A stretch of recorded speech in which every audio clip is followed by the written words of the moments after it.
Olá, seja bem-vindo, seja bem-vinda. Eu sou Paulo Lima e você está no canal Milionariamente. Estamos fazendo a leitura do livro de Mirdá e hoje entraremos no capítulo 30. Espero que você esteja preparado, esteja preparada, pois são capítulos essenciais a partir de agora para que possamos compreender o desfecho desta grande obra. Capítulo 30. O sonho de Micaion revelado pelo mestre. Naronda. Durante um longo período, antes e depois de o mestre voltar de Betar, observamos que Micaion se comportava como alguém perturbado. Conservava-se distante a maior parte do tempo, falando pouco, comendo pouco e raramente deixando a cela. Não confiava nem a mim seu segredo. Todos nós nos admirávamos de que o mestre nada dissesse e nada fizesse para suavizar-lhe a dor, conquanto o amasse muito. Certa vez, enquanto Micaion e os outros estavam se aquecendo ao braseiro, o mestre começou a discursar sobre a grande nostalgia. Mirdá. Certo homem uma vez teve um sonho. Eis como foi seu sonho. Ele se viu sobre a verde margem de um largo e profundo rio, cujas águas fluíam silenciosamente. A margem estava toda animada com uma grande multidão de homens, mulheres e crianças de todas as idades e línguas. Todos tinham rodas de vários tamanhos e tonalidades que rolavam para cima e para baixo pela margem. As multidões estavam vestidas de cores festivas e ali estavam para divertir-se e festejar. Sua algazarra enchia o ar. Como se fosse um mar irrequieto, elas deslocavam-se para cima e para baixo, para frente e para trás. Somente ele, o sonhador, não estava vestido para a festa, pois nada sabia de festa alguma. Só ele não tinha roda alguma para rolar, e por mais que apurasse os ouvidos, não conseguia captar uma só palavra do que dizia a multidão poliglota que fosse semelhante ao seu próprio dialeto. Por mais que esforçasse a vista, não conseguia encontrar um único rosto que lhe fosse familiar. Além disso, a multidão, à medida que surgia ao seu redor, lançava-se olhares significativos, como se dissesse: quem é esse ser cômico? Então, ele começou a compreender que a festa não era dele e que ele era um total estrangeiro e sentiu uma pontada no coração. Logo, ele ouviu um grande rugido que vinha da extremidade superior da margem. E imediatamente viu a multidão ajoelhar-se, cobrir os olhos com as mãos e curvar a cabeça até o chão, dividindo-se ao cair em duas alas e deixando um vão entre elas, um eixo reto e estreito ao longo do comprimento do rio. Só ele permaneceu de pé no meio dessa passagem, sem saber o que fazer, nem para que lado voltar-se. Quando olhou para ver de onde vinha o rugido, divisou um enorme touro que, cuspindo línguas de fogo pela boca e soprando colunas de fumaça pelas narinas, precipitou-se pela passagem com a velocidade de um raio. Aterrorizado, olhou para a besta enfurecida e procurou escapar pela direita e pela esquerda, porém, sem conseguir. Sentia-se transfixado ao solo e estava certo de sua perdição. Justamente no momento em que o touro chegava tão perto que ele sentia o fogo escorchante e a fumaça, o homem foi alçado ao ar. O touro permaneceu por baixo dele, atirando para cima mais fogo e fumaça. Mas o homem elevava-se cada vez mais e, embora sentisse o fogo e a fumaça, mesmo assim, começou a confiar que o touro já não lhe podia fazer mal algum e tomou seu curso através do rio. Olhando para a verde margem, viu a multidão ainda ajoelhada como antes, e o touro atirando-lhe flechas em vez de fogo e fumaça. Ouviu o sibilar das flechas que passavam debaixo dele. Algumas furaram-lhe as vestes, mas nenhuma delas lhe tocou a carne. Finalmente, o touro, a multidão e o rio perderam-se de vista, e o homem continuou voando. Ele voou por sobre uma terra desolada e escorchada pelo sol, na qual não havia nenhum traço de vida. Afinal, pousou no sopé de uma alta e rugosa montanha deserta, sem uma folha de grama, sem uma lagartixa ou formiga, e sentiu como se sua única vereda fosse montanha acima. Por muito tempo procurou um caminho seguro para subir, mas tudo o que encontrou foi uma trilha que mal se podia traçar e que somente cabras poderiam percorrer. Decidiu seguir essa trilha. Mal tinha subido poucas centenas de pés e viu, não longe, à esquerda, um leito de estrada largo e plano. Tão logo parou e se dispôs a abandonar a trilha, o leito transformou-se em um rio humano. Metade dele ascendia laboriosamente e metade precipitava-se de ponta cabeça montanha abaixo. Um número incontável de homens e mulheres lutava para subir e rolava para baixo às cambalhotas, e enquanto rolava, emitia gemidos e gritos que aterrorizavam o coração. O homem observou por algum tempo aquele fenômeno fatídico e decidiu em sua mente que em algum ponto em cima daquela montanha existia uma enorme casa de desvairados, e os que vinham rolando eram alguns dos que haviam escapado. Continuou pela trilha volúvel, caindo aqui e levantando-se ali, mas sempre evoluindo rumo ao alto.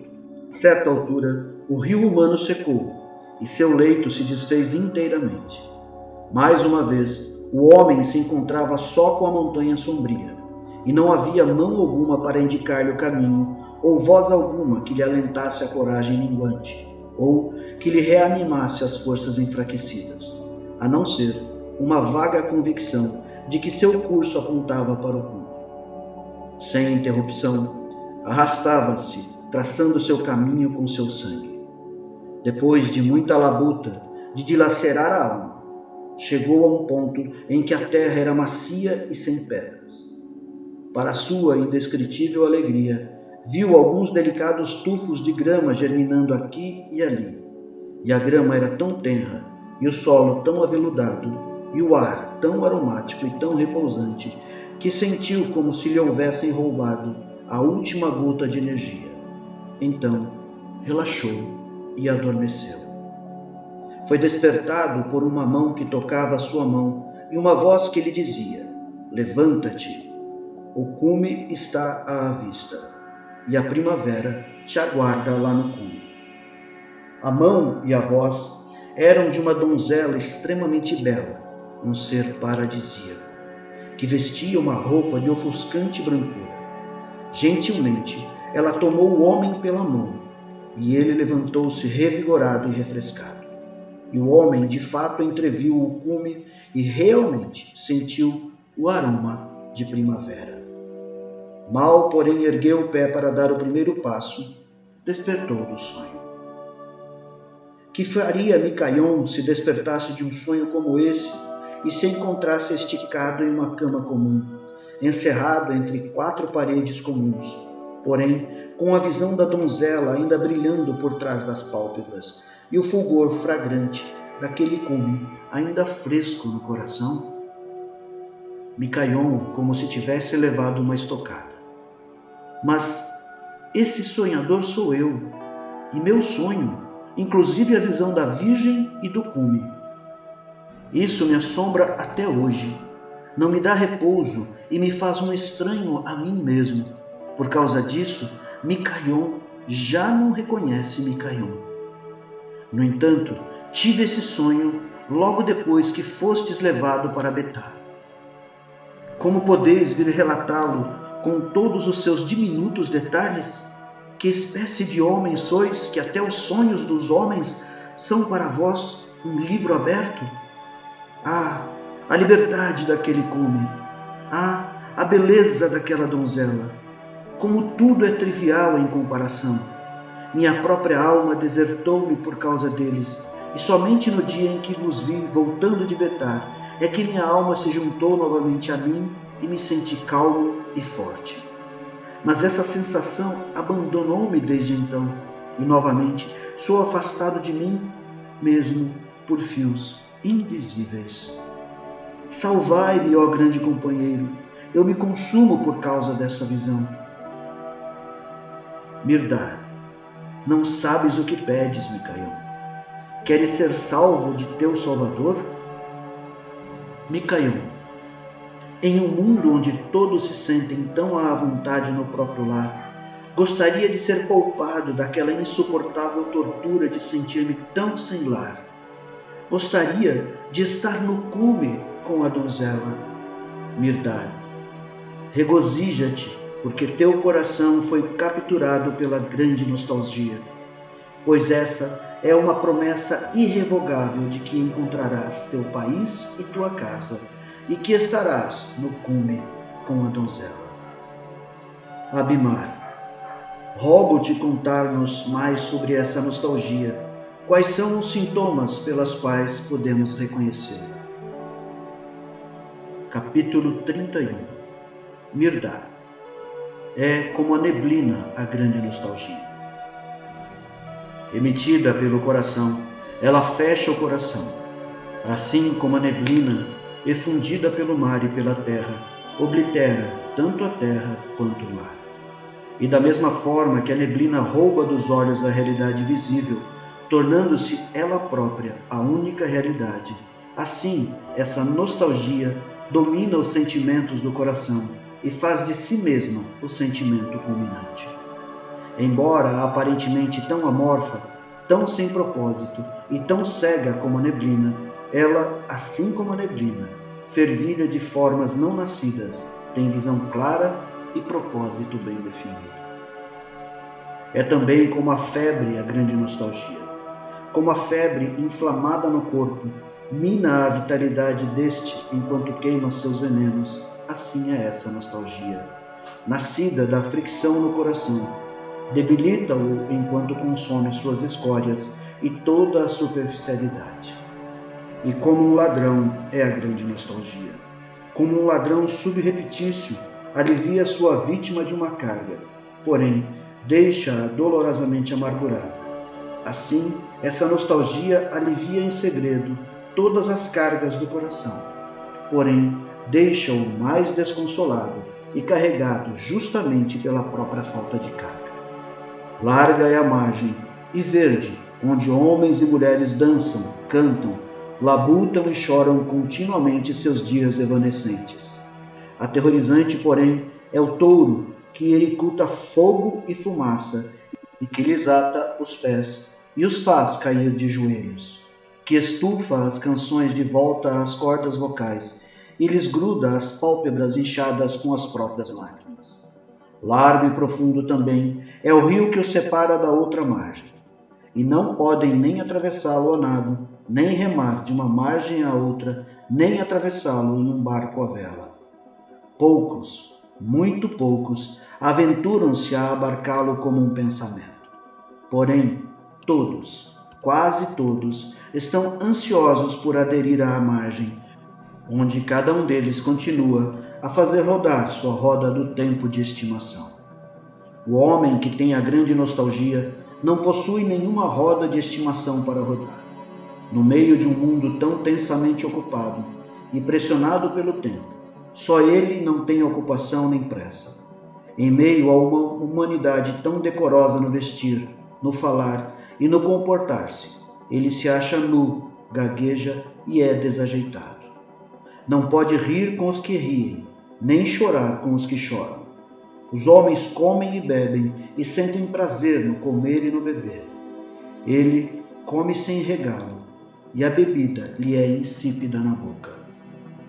Outros acasalam-se ou estão ocupados procurando parceiros. Ele anda sozinho, dorme sozinho e sonha seus sonhos sozinho. Outros são ricos em sagacidade e sabedoria terrena.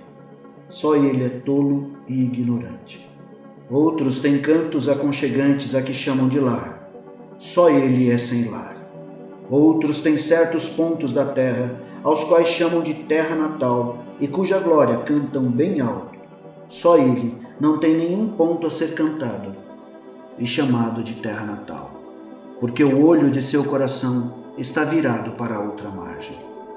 É um sonâmbulo, o homem que tem a grande nostalgia no meio de um mundo aparentemente tão desperto. É movido por um sonho que os outros a seu redor não veem e não sentem. Por isso, eles encolhem os ombros e riem nervosamente às escondidas. Quando, porém, o Deus do medo, o touro que expele fogo e fumaça, aparece em cena, então eles são obrigados a morder o pó, enquanto o sonâmbulo, para quem encolheram os ombros e de quem riram nervosamente às escondidas, é elevado pelas asas da fé acima deles e de seu touro, e é carregado longe para outra margem e para o sopé da montanha escarpada.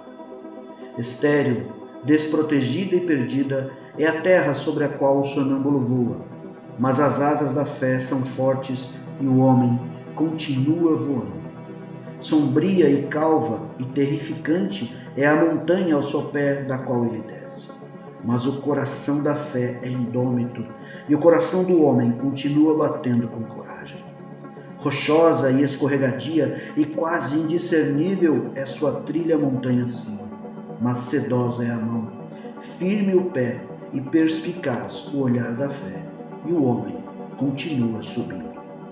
Ele encontra pelo caminho homens e mulheres que laboriosamente sobem a montanha por um leito de estrada largo e plano. Eles são os homens e mulheres da pequena nostalgia, que anseiam por atingir o cume, porém com um guia que claudica e não vê. Porque seu guia é sua fé no olho que pode ver e no que o ouvido pode ouvir, no que a mão pode sentir e no que o nariz e a boca podem cheirar e provar. Alguns deles não vão além dos tornozelos da montanha. Alguns alcançam os joelhos e alguns os quadris, muito poucos a cintura. Todos eles, porém, escorregam de volta com seu guia e vêm montanha abaixo às cambalhotas, sem terem olhado nem de relance para o alto do cume. Pode o olho ver tudo o que há para ser visto e o ouvido ouvir tudo o que existe para ser ouvido? Pode a mão sentir tudo o que há para ser sentido e o nariz cheirar tudo o que há para ser cheirado? Ou pode a língua provar tudo o que há para ser provado? Somente quando a fé, nascida da imaginação divina, vem em seu auxílio, podem os sentidos realmente sentir e, desse modo, tornar-se escadas para o cume. Os sentidos, sem fé, são os guias mais imponderáveis. Embora sua estrada pareça plana e larga, está cheia de armadilhas e alçapões. E os que a tomam para alcançar o cume da libertação ou perecem no caminho ou escorregam e caem às cambalhotas de volta à base de onde partiram, onde acalentam muitos ossos quebrados e suturam muitos ferimentos abertos. Os homens da pequena nostalgia são aqueles que, tendo construído um mundo com seus sentidos, logo o acham pequeno e enfadonho. Então aspiram a um lar maior e mais arejado. Mas, ao invés de procurar novos materiais e um novo mestre construtor, rearrumam o antigo material e chamam o mesmo arquiteto, os sentidos, para desenhar e construir-lhes um lar mais amplo. E mal o novo lar está construído, acham-no tão pequeno e enfadonho quanto o antigo. Assim, vão demolindo e construindo, sem jamais conseguir construir o lar que lhes dá o conforto e a liberdade pelos quais anseiam. Porque confiam nos enganadores para que os livrem dos enganos. E como o peixe que salta da frigideira para o fogo, fogem de uma pequena miragem para serem atraídos por outra maior. Entre os homens da grande nostalgia e os da pequena nostalgia, existem os grandes rebanhos de homens coelhos que não sentem nostalgia alguma. Estão contentes em cavar seus buracos, neles viver, reproduzir-se e morrer, e acham seus buracos bastante elegantes, espaçosos e cálidos, e não os trocariam pelos esplendores de um palácio real. E zombam de todos os sonâmbulos, especialmente dos que caminham por uma trilha solitária, onde as pegadas são raras e difíceis de ser rastreadas. Muito semelhante à águia chocada pela galinha de quintal e confinada junto com a ninhada, é o homem que tem a grande nostalgia entre seus semelhantes. Seus irmãos pintinhos e sua mãe galinha desejariam que a jovem águia fosse um deles, de posse de sua natureza e seus hábitos, e vivesse como eles vivem.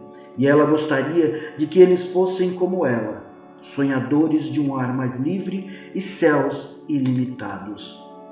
Logo, porém, ela se acha um estranho e um pária entre eles, e é bicada por todos, até mesmo pela mãe. Mas o chamado dos cumes lhe fala alto no sangue, e o fedor do galinheiro torna-se exasperador para seu nariz. No entanto, sofre tudo aquilo em silêncio, até que fique completamente emplumada. Então, monta ao ar e lança um amoroso olhar de despedida sobre os antigos irmãos e a mãe, que alegremente continuam cacarejando, enquanto ciscam na terra por mais sementes e vermes. Regozija-te, Micaion, teu sonho é um sonho de profeta. A grande nostalgia fez teu mundo pequeno demais e fez-te um estranho neste mundo. Ele libertou tua imaginação da garra dos despóticos sentidos e a imaginação trouxe-te a fé. E a fé levantar-te-á muito acima deste mundo estagnado e sufocante, e te carregará através do triste vazio e acima da montanha escarpada, onde toda a fé terá de ser testada e purificada dos últimos traços da dúvida. A fé, assim purificada e triunfante, guiar-te-á às fronteiras do eternamente verde cume, e ali liberar-te-á nas mãos da compreensão. Tendo descarregado sua tarefa, a fé se retirará e a compreensão te guiará aos passos à inefável liberdade do cume, que é o verdadeiro, ilimitado e oniabarcante lar de Deus e do homem vitorioso.